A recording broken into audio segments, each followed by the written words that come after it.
Don, thank you very much for joining us today on the Early Music Show, and congratulations on your upcoming release of Cantata No. 1. Can you please give us a brief overview of the composition? Sure, thanks for having me. Yeah, the composition, I suppose the emotional core of the piece is where I'd like to start. And that came as a bit of a surprise to me. I just did some early sketches for string quartet. Actually, not for string quartet, for a small like chamber orchestra. And I sort of showed them to a few people.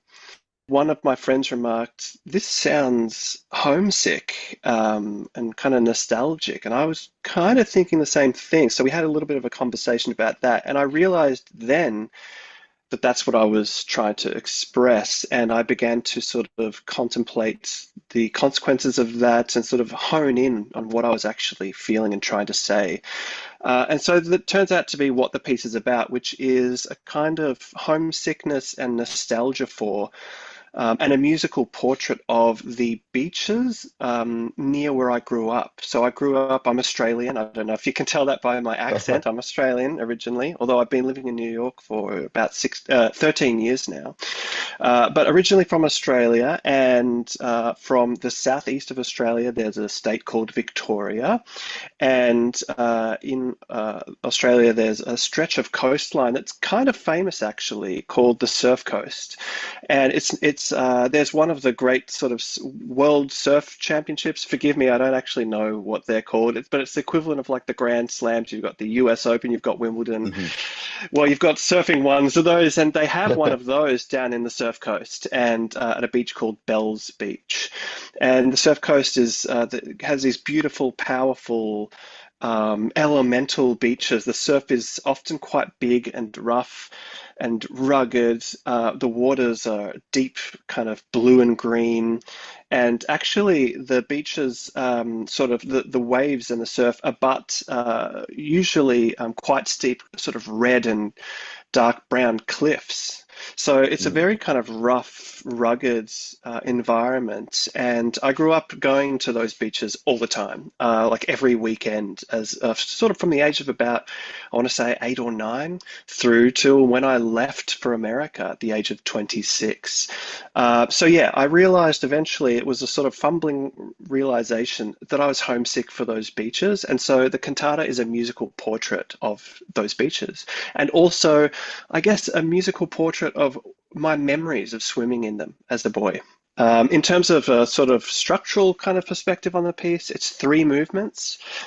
There isn't necessarily a distinct emotional kind of or thematic angle to each of the movements, but I guess you could say each one of them gives you a different sort of shade of that portrait, if that makes sense, or a different sort of angle on the same topic, the same themes, emotional and environmental themes. Yeah. It's about 35 minutes long, give or take. Mhm. And it's scored for string quartet, two early music soprano vocalists, who in this case I chose female performers. It goes a little too high for a contra tenor or countertenor. And myself on alto saxophone and an electric guitar as well with kind of effects pedals and yeah, the reason why I was a little unsure of the length of the piece is because at times both myself and the electric guitar, who in this instance, both in all the performances so far and on the recording as well, is my friend James Wengro, who's also Mhm. Australian.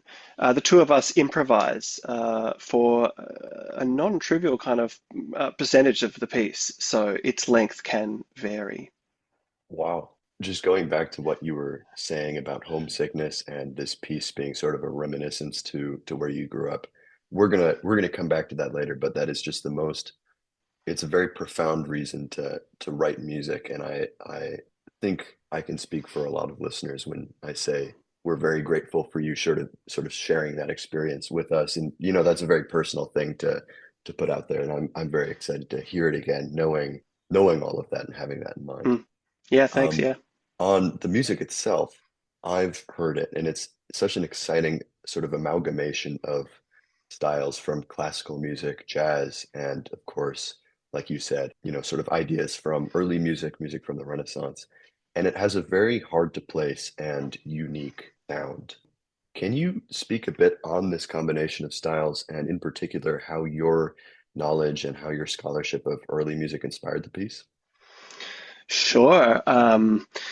That's a great question. I think the first thing I'll say is that I wasn't necessarily explicitly trying in any particular way to be cross-genre or mashup or any or hybrid or any of these kinds of things that are very trending at the moment. But I was also, I guess the way to put it is, I was definitely also conscious of trying. How do I put this? I was not avoiding being that. You know, Hmm. I was conscious that I felt a certain need to use as much of my musical past as possible in the work for whatever reason. I just felt a curiosity, I suppose, and I decided not to hold back from that. So it wasn't, yeah, it's a slightly different emphasis. Perhaps the result is the same in that it's a sort of a mashup work. There's a lot of influences in there. But for me, I suppose the important thing is it felt weirdly more authentic to just go for it and try these things rather than sort of sort of do it for a marketing reason or what, something along those lines. And in fact, it's made it rather difficult to position the work in the marketplace, by the way. So if I was trying to, bring all these elements in order to, have a presence in the market, that would have backfired. So, yeah. So to speak on the particular early music angle, well, it's interesting. I'd be lying if I said I always found early music beautiful and interesting. But Mm. it was sort of remote and alien, and I didn't know what to make of it when people play that. I'd be like, I don't know, I guess, I don't know. But that began to change, funnily enough, upon moving to America and bumping into a wonderful counterpoint teacher. Ironically, in the context of a Masters of Jazz performance at Queen's Mm. College, which is a CUNY school out in Queens, an incredible jazz department and jazz program there, but also an incredible sort of traditional, we might say, or conservative Western art music, European classical music faculty and curriculum and program there too. Hmm. So there was one professor that was offering a counterpoint for jazz musicians course, and I wouldn't have taken it because I didn't know what counterpoint was. And but some of the jazz professors, yeah, I know it's kind of funny now. It's become so important to me and so central. And in fact, I have a few counterpoint students lined up over the summer, and I can't wait to ingratiate new musical minds into this incredible world.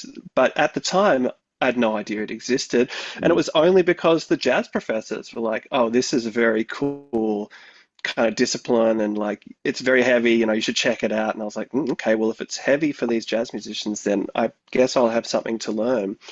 So I Mm. checked it out, and it's quite different from jazz in many ways. Obviously, when you listen to a Josquin motet or you're listening to a Lassus mass or what have you, it doesn't sound like jazz on the surface, but both disciplines, I guess, I want to say disciplines, both orientations to music have an intense sort of focus on listening. And there is a really Mm. palpable, visceral materiality to both disciplines. Counterpoint, of course, is predominantly notated, or it's come down that way to us, right? Because we only have these manuscripts. We don't necessarily have Josquin walking around, Yeah. shooting for a Grammy in early music or anything like that, right? So to us, it comes down as a notated music, score based. But I think that is sort of a historical imposition. We have no choice but to accept it as that. I'm sure it was a living, vital culture, Mm. interpersonal in a way that was very akin to jazz today. There's been scholarship, recent scholarship, and by recent I mean, say, in the last 30, 50 years, Hmm. on the improvisation culture of what we call early music from the Renaissance. And there's a ton of overlap in that sense too. And there's more I could go into as well. But all that to say that as I studied counterpoint, I fell in love with the Renaissance, the music of the Renaissance. I know you love it too, Charlie, so it's wonderful we have that It's connection, although we easy to haven't love, yeah. really. Yeah, it is easy to love. It is easy to love. One thing that happened when one shift in my own personal aesthetic, I think, that occurred kind of directly as a result of my study of counterpoint is I thought at first counterpoint sounded kind of easy. It was so sort of sensuous, this flowing kind of consonance. Every dissonance was sort of cared for and resolved in a way that seemed kind of approachable in a sense that I thought might be easy to compose. Mm, Um, and I thought jazz was because it's sort of the most virtuosic so sounding and it's so strident and confident. I thought, jazz sort of had this challenging affect. I don't know, I sort of thought it was the most challenging to make. And it's only upon studying counterpoint I realized just how hard it is to create those sounds that those artists mm, did at the time. Of course, they didn't necessarily think of themselves as what we think of as artists in the romantic sense. But yeah, they must have worked so hard and so long. And I know I have to even begin to approach that level of fluency in that language and that way of listening and hearing.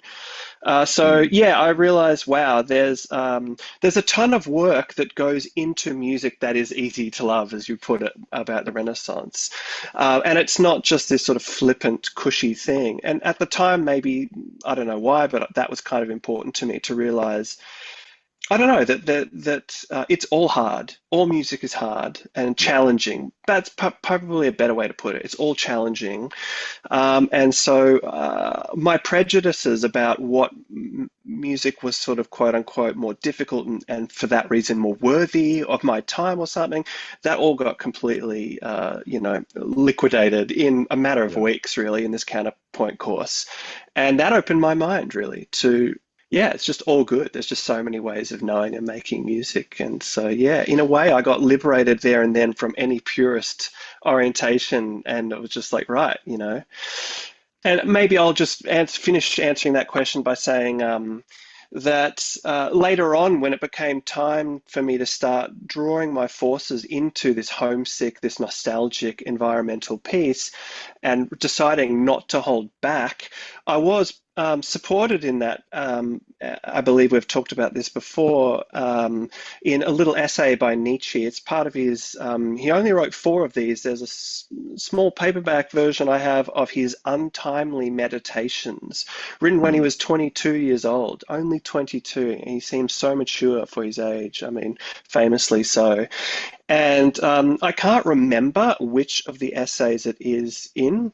It's definitely in the latter three of the four. And he's talking about if mm, you really want to be true to yourself as a creative in the world, what you should do, his advice is to look back into your past and note the moments or the events or the experiences of greatest emotional or perhaps even spiritual resonance.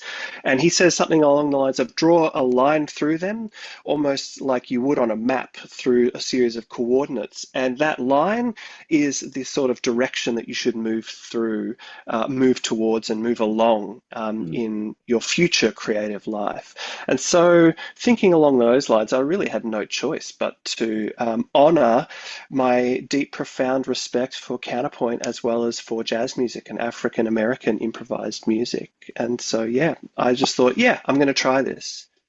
Wow. I think between not having taken a counterpoint class myself and Nietzsche being 22 when he wrote such an inspiring thing, I feel very motivated to get to work. Um, Yeah, nice. so I do have a question sort of about, I think you put so eloquently how these two seemingly unrelated genres, jazz and early music, are actually very, very similar in many ways. But I think it was an interesting choice, which I want to ask you about, to label the piece in a way which alludes to one of those genres much more than any of the others, which is calling it a cantata. Can you speak to why you decided to call it cantata? Yeah, another great question. There are actually four reasons why I decided to do that. And I mean, to be honest, this came a little later in the process. And I wanted to choose, like, I had an idea of the feeling of the piece already, right? I had the emotional theme, which I've mentioned, that was sort of in place, and that was very much a beacon that I was working towards, the sort of guiding star or what have you. I had it was the ends, right? And I also had this variety of materials, so that was kind of the means. So I had everything I needed. In a way, the cantata is just a way of packaging it almost. I won't say it's a marketing thing because I really believe in the cantata genre and its applicability to the cantata, to the work. But I think it is a way of presenting it, shall we say, that sort of cultivates a few expectations and maybe gets a listener ready for what they may or may not hear. So obviously, the cantata is a spiritual genre. I mean, it has its Mm, origins in churches of Western Europe. And so this connects very intimately to the portrait of the Australian beaches, especially the Surf Coast, because swimming in Australian beaches remains a extremely spiritual experience for me. mm, It's a very profound thing, and I'll tell you why. It's not just this sort of soft reason of being connected with nature or anything like that. It's actually that, my definition of spirituality, I think, it's obviously a working definition. I keep tweaking it, I suppose, and I'm not mm, always obsessed with this definition. But if you were to ask me, I think one definition of spirituality is a sort of forgetting of oneself, a sort of lightness that happens when I'm not wrapped up in my own head, in my own goals and fears, and when I am either thinking of others and giving, or when I'm not really thinking at all and I'm just allowing myself to be. mm, So that happens, for example, when I'm practicing piano, and I'm not a very good piano player at all. I'm at the level now where I can sort of slowly work through Bach's Well-Tempered Clavier. So I sort of sit for an hour or two and try and tackle a page there, and I forget myself. But that also happens swimming in the Australian beaches. And not only forgetting myself, but actually indulging a sort of inner child. And I become very mm, playful. And yeah, and actually, my wife has said to me, I just look so happy when I'm swimming in the beaches. And I think that's because I just sort of frolic about and muck about and I enjoy a good splash. And yeah, I just totally forget whatever's back on shore, whatever stresses and the bills to pay or exams I've got coming up at school or, all that stuff just recedes. And so that's a very, I suppose, sort of pragmatic definition of spirituality for me. And the cantata, the work itself, I wanted to evoke that feeling. So the cantata mm, genre, I hope, sets up that definition.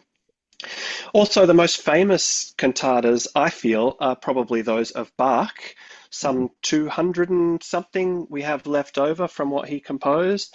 And the Just a thing few, about, yeah. yeah, just a few. Well, I mean, Telemann, there's over 1,000 extant cantatas. So Bach's output is relatively slight, except in Hmm. substance, and it's the substance Yeah. that keeps us coming back to that fellow's work. But among other things, the Protestant cantatas were extremely sort of eclectic, and they were a bit of a hodgepodge of influences and a collage, really. Mm, Luther himself was sort of a musical revolutionary beyond being a religious one, because he permitted singing and instruments in his churches, and the Catholic Church, as I understand it, had a bit of a problematic. They weren't that fond of instruments in churches, and so the Protestant composers, such as Bach, had a bit more wriggle room to incorporate their full forces and talents and ideas into their cantatas. So that's something else I very much bring into this cantata, as you've mentioned, the sort of eclecticism of my influences. I don't hold back there. Hmm. Thirdly, cantatas generally have a theme or a program or a sort of painting or an image or a narrative. And as we've said, I wanted this piece to have a program. It's a program piece, programmatic music. It's not pure music. It's not a symphony in E flat major. It's a portrait of Australia's beaches, quite explicitly, actually. Yeah, there's a fourth reason too. I'm just trying to remember. Oh, and I suppose the fourth one is that it tended to be multi-movement works, and as I said, each movement is a distinct mood or angle on the theme of the day, whatever kind of sermon the cantata was written to accompany or to complement or highlight.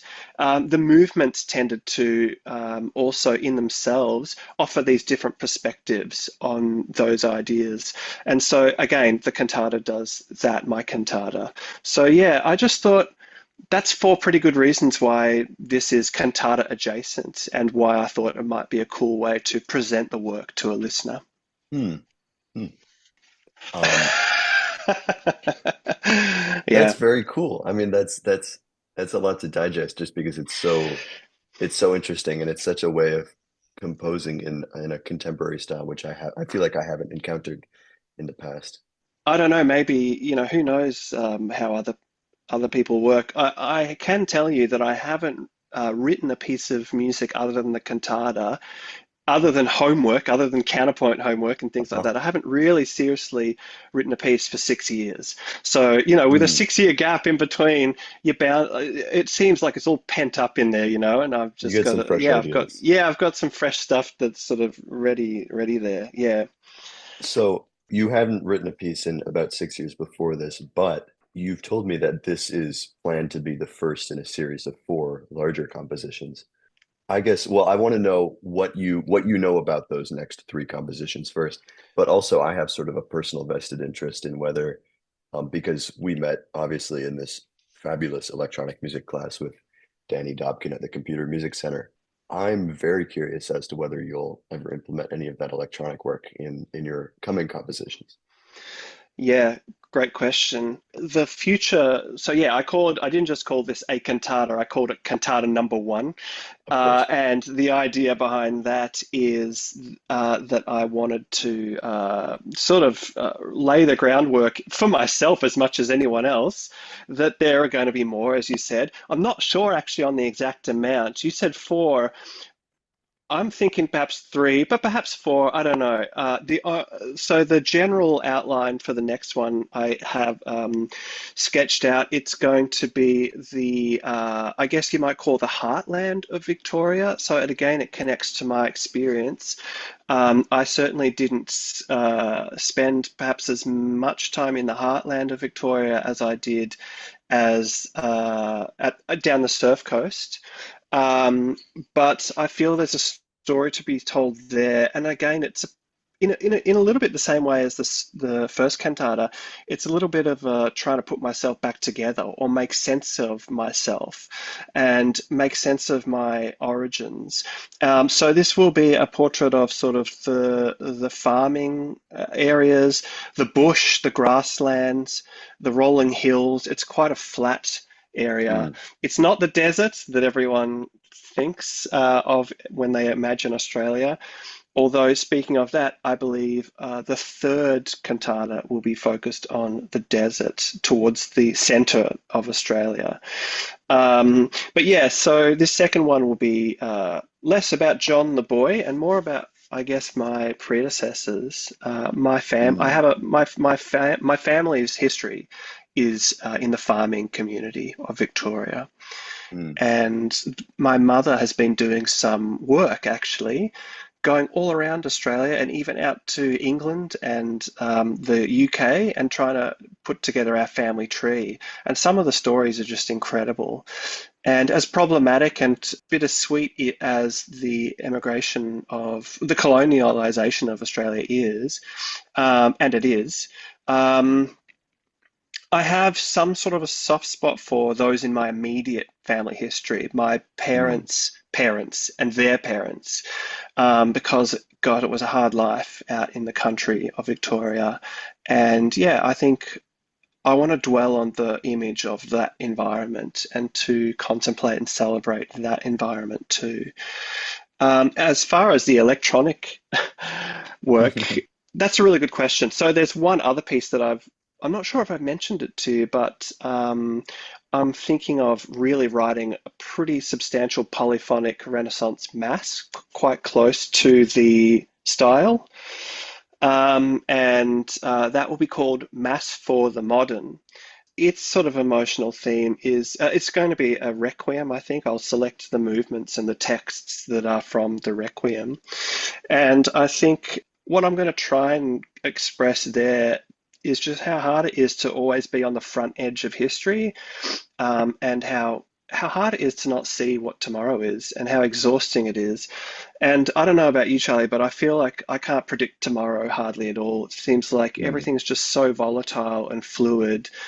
And I wanted to just try and create a moment of repose and peace, but also maybe to express something more complex, something a bit more like to actually express some grief and to some sadness or something not quite as mm, touchy-feely, happy, let's all hug each other.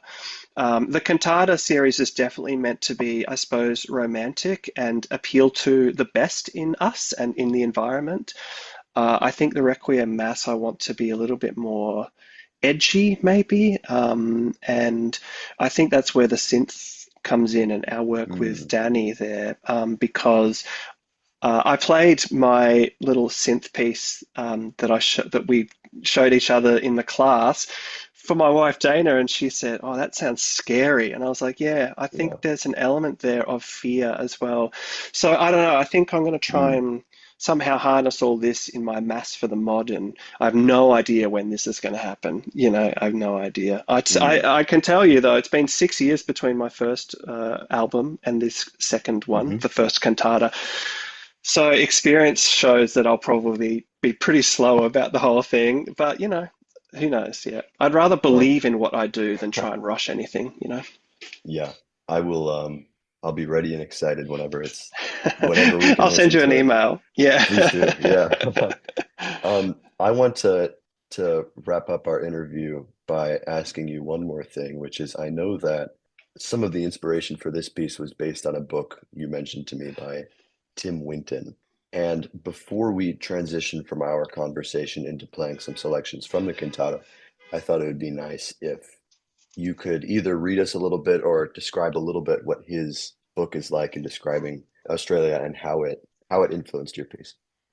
Yeah, well, that's a good question, and thanks for mentioning Tim Winton's work.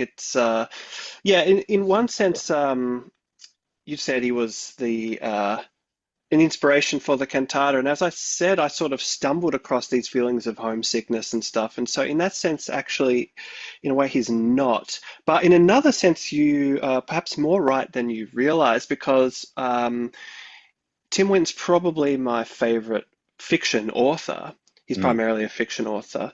And actually, I would say he's definitely my favorite Australian author. And in his books, the Australian landscape is really a character of its own. And his depiction of our country in print is, I don't know, a source of tremendous meaning for me, I think. And actually, as I've been reading him, he's actually written a few kids' books too.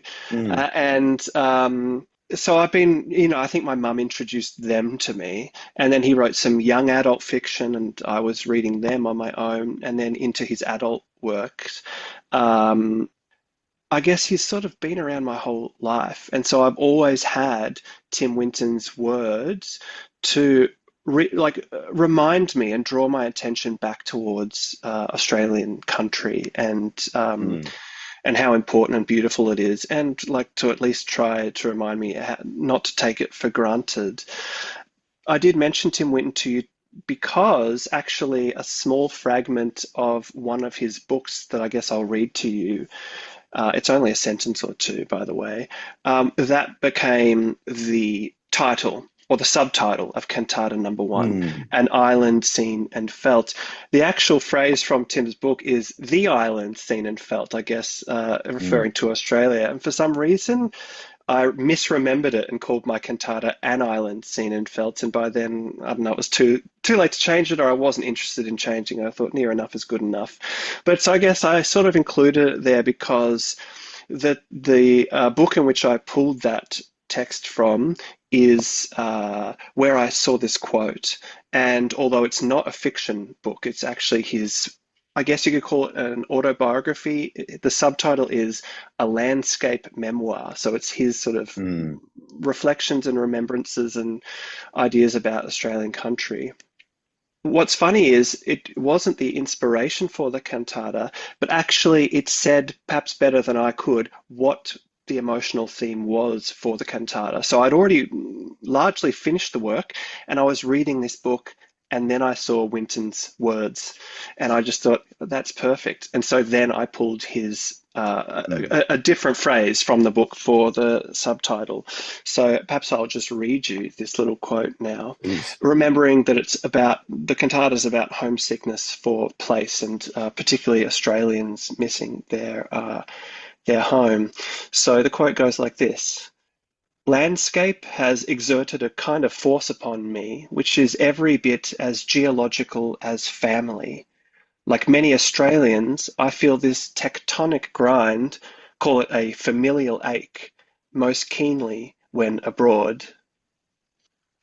Mm, So that's the quote. Yeah, just a short little thing. And I was like, yeah, I mm, think we do. I don't know, maybe it's because we always have to travel so far to meet to where like there's so many Australians all over the place. There's a bunch in New York. I mean, you almost couldn't get further away from Australia than New York. But Australians, we love to travel because it's such an isolated mm, country. So I don't know, but I felt seen by Tim in that mhm, quote that I feel the sort of grind of landscape or the familial ache of landscape. I feel it more keenly having moved to New York and spent time here. And I just thought, yeah, he took the words right out of my mouth. So that's from his 2015 memoir. It's called Island Home. Jonathan, thank you very much for reading that and thank you for being here. I feel like the only thing that we could possibly do now is listen to a bit of the piece. So I think we'll move on to that. It's been such a pleasure to speak with you. Thanks, Charlie. It's been a real pleasure to speak with you as well. Thanks for having me on, and I hope you and everyone listening enjoys the music. Thank you. Thank you very much.